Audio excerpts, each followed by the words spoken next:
കോഴിക്കോട് മുക്കത്ത് 60കാരന്റെ താമസം ശുചിമുറിയിൽ. മുക്കം സ്വദേശി സദാനന്ദനാണ് പഴയ ഷെഡ് പൊളിഞ്ഞതിനെ തുടർന്ന് 2 വർഷത്തിലധികമായി വീട്ടിലെ ശുചിമുറിയിൽ താമസിക്കുന്നത്. ഇപ്പം അടുത്ത കാലത്താണ് ഞാൻ അറിഞ്ഞിട്ടുള്ളത് ഇത് ഈ ബാത്റൂമിലാണ് അവൻ താമസിക്കുന്നത്. അവൻ ചോദിച്ചപ്പോൾ അവൻ പറഞ്ഞത് ഒരു 2-3 വർഷമായി ഇങ്ങനെ തന്നെയാണ്. അവന് ഇപ്പോൾ നാട്ടുകാരെ കൂടി ഒരു തറ കെട്ടിക്കൊടുക്കുകയൊക്കെ ചെയ്തിട്ടുണ്ട്. പക്ഷേ ഒരു വീടില്ല. ഇതൊരു വളരെ ദയനീയമായ അവസ്ഥ. അപ്പോൾ നമ്മൾ അതിദരിദ്രരില്ല എന്നാണല്ലോ വെപ്പ്. പക്ഷേ ഇപ്പോഴും ഇങ്ങനെയുള്ള ഒറ്റപ്പെട്ട ആൾക്കാരൊക്കെ ഉണ്ടെന്നുള്ളത് നമുക്കൊരു അപമാനമാണ്. ആദ്യം വീണായിട്ട് കൊണ്ടുപോയി ചെറുതാക്കി തന്ന് പുതിയ കുറച്ച് അപ്പോൾ കടക്കൽ എനിക്കൊരു പോര ഉണ്ടാക്കണം പോരാ തര കെട്ടിങ്ങനെ വെട്ടാലോണ്ട് തര കെട്ടിങ്ങനെ. കോഴിക്കോട് നിന്ന് അജി എസ് കുഞ്ഞുമോൻ ചേരുന്നു. അജി 24-ൽ കോഴിക്കോട്ടത്തെ മാധ്യമ ജീവിതം തുടങ്ങുന്നത് ഒരു നല്ല കാര്യം ചെയ്തുകൊണ്ടാണ്. അപ്പോൾ അതിനൊരു പരിഹാരം ഉണ്ടാവുന്നത് ആ വാർത്താ തുടക്കത്തിന് നന്മകളും ഉണ്ടാവും.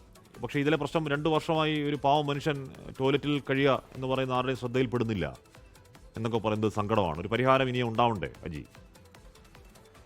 തീർച്ചയായിട്ടും ഹാഷ്മി സൂചിപ്പിച്ചതുപോലെ ഒരു പരിഹാരം ഉണ്ടാവേണ്ടതുണ്ട്. അതിലേറ്റവും സങ്കടകരമായ കാര്യം ഹാഷ്മി, ഈ തദ്ദേശ തെരഞ്ഞെടുപ്പിൽ പോലും ജനപ്രതിനിധികൾ സദാനന്ദന്റെ വോട്ട് ചോദിച്ചുകൊണ്ട് അവിടേക്ക് എത്തി. അവരുൾപ്പെടെ നേരിൽ കണ്ടതാണ് ഈ സങ്കടകരമായ കാഴ്ച. പക്ഷേ അതിലൊരു പരിഹാരം കണ്ടെത്താൻ നാളിതുവരെയായിട്ടും കഴിഞ്ഞിട്ടില്ല എന്നുള്ളതാണ് ഏറ്റവും സങ്കടകരമായ കാര്യം. കഴിഞ്ഞ 2 വർഷമായിട്ടാണ് ഈ മുക്കത്ത് ഈ 60കാരൻ ഈ ശുചിമുറിയിൽ താമസിക്കുന്നത്. നമുക്ക് ആ ദൃശ്യങ്ങളിൽ തന്നെ നമുക്ക് അതിൻ്റെ ദയനീയാവസ്ഥ എത്രത്തോളം വലുതാണ് എന്ന് നമുക്ക് അറിയാൻ കഴിയും. ഏറ്റവും അതിലും ഭീകരമായ ഒരു അവസ്ഥ, ഇദ്ദേഹത്തിന് വീട് കെട്ടാൻ കുറച്ച് സ്ഥലമുണ്ട്. അപ്പോൾ വീട് കെട്ടാൻ വേണ്ടി നാട്ടുകാരുടെ സഹായം കൊണ്ടൊക്കെ ഒരു തറ അവിടെ ഫൗണ്ടേഷൻ അവിടെ കെട്ടിക്കൊടുത്തു. അപ്പോൾ ഫൗണ്ടേഷൻ കെട്ടിക്കൊടുത്ത് അതിന് സമീപത്തുള്ള ശുചിമുറിയിലാണ് അദ്ദേഹം താമസിക്കുന്നത്. ഒപ്പം തന്നെ അവിടെ തന്നെയാണ് അദ്ദേഹത്തിൻ്റെ പ്രാഥമിക കൃത്യങ്ങളെല്ലാം അദ്ദേഹം നിർവഹിക്കുന്നത് എന്നുള്ളതാണ് ഏറ്റവും വേദനകരമായ കാര്യം.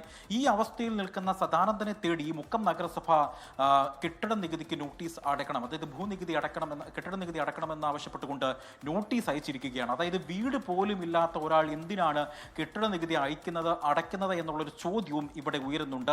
ഈ ശുചിമുറിയിൽ കഴിയുന്ന ഈ നിർധനനായ മനുഷ്യനെ തേടിക്കൊണ്ടാണ് മുക്കം നഗരസഭ ഇത്തരത്തിൽ ഒരു കെട്ടിട നികുതി അടയ്ക്കണമെന്ന് ആവശ്യപ്പെട്ടുകൊണ്ട് നോട്ടീസ് നൽകിയിരിക്കുന്നത്. ഈ 2 വർഷക്കാലം സദാനന്ദൻ മുട്ടാത്ത വാതിലുകളില്ല. നിരവധി പേരോട് പറഞ്ഞു. സദാനന്ദനെ തേടി വോട്ട് ചോദിച്ചെത്തിയ നഗരസഭയിലേക്ക് മത്സരിക്കുന്ന ജനപ്രതിനിധികളെല്ലാം തന്നെ വോട്ട് ചോദിച്ച് സദാനന്ദനെ തേടി എത്തിയിരുന്നു. അപ്പോഴെല്ലാം തൻ്റെ ദയനീയ അവസ്ഥ പറഞ്ഞിരുന്നു. അപ്പോൾ ഒന്നും തന്നെയും എല്ലാം ശരിയാക്കാം എന്നുള്ള ഒരു മറുപടി മാത്രമാണ് അവർ നൽകിയത്. അതിലൊരു പരിഹാരം കണ്ടെത്താൻ കഴിഞ്ഞിട്ടില്ല എന്നുള്ളതാണ് ഏറ്റവും സങ്കടകരമായ കാര്യം. ഈ വിഷയവുമായി ബന്ധപ്പെട്ട് ഇപ്പോൾ മാധ്യമ വാർത്തകൾ പുറത്തു വന്നതിന് പിന്നാലെ നഗരസഭയുടെ ഭാഗത്ത് നിന്ന് ഏതെങ്കിലും തരത്തിലുള്ള ഒരു ഇമ്പാക്റ്റ് അല്ലെങ്കിൽ ഒരു നടപടി അദ്ദേഹത്തിന് ഒരു വീട് വെക്കാൻ പറ്റുമെന്നുള്ള ഒരു പ്രതീക്ഷയോടുകൂടിയാണ് അദ്ദേഹം കഴിയുന്നത്.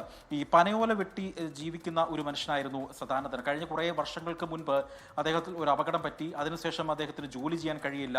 അങ്ങനെ നാട്ടുകാരുടെയും ഒപ്പം തന്നെ ഈ മുക്കം അങ്ങാടിയിലുള്ള നല്ല ആളുകളുടെയൊക്കെ സുമനസ്സുകളുടെ ആ ഒരു കാരുണ്യം കൊണ്ടാണ് അദ്ദേഹം ആഹാരം പോലും കഴിച്ചു പോകുന്നത്.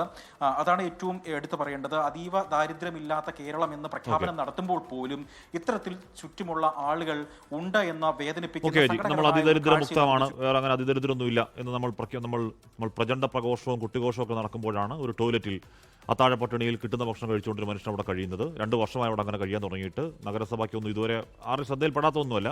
ഇനി നഗരസഭയ്ക്കും സർക്കാരും സദാനന്ദന്റെ കാര്യത്തിൽ ഒന്നും ചെയ്യാൻ കഴിവില്ലെങ്കിൽ അവർ തുറന്നു പറയൂ. സദാനന്ദനെ ചേർത്ത് പിടിക്കാൻ ഈ നാട്ടിൽ നല്ലവരായ മനുഷ്യരുണ്ട്. ലോകത്തെവിടെയായാലും ഏത് സമയത്തും 24 വാർത്തകളും ഓഗ്മെന്റഡ് റിയാലിറ്റി പാക്കേജുകളും എക്സ്പ്ലെയിനറുകളും വിശദമായി കാണാൻ ഞങ്ങളുടെ യൂട്യൂബ് ചാനൽ നിങ്ങൾക്ക് സബ്സ്ക്രൈബ് ചെയ്യാം.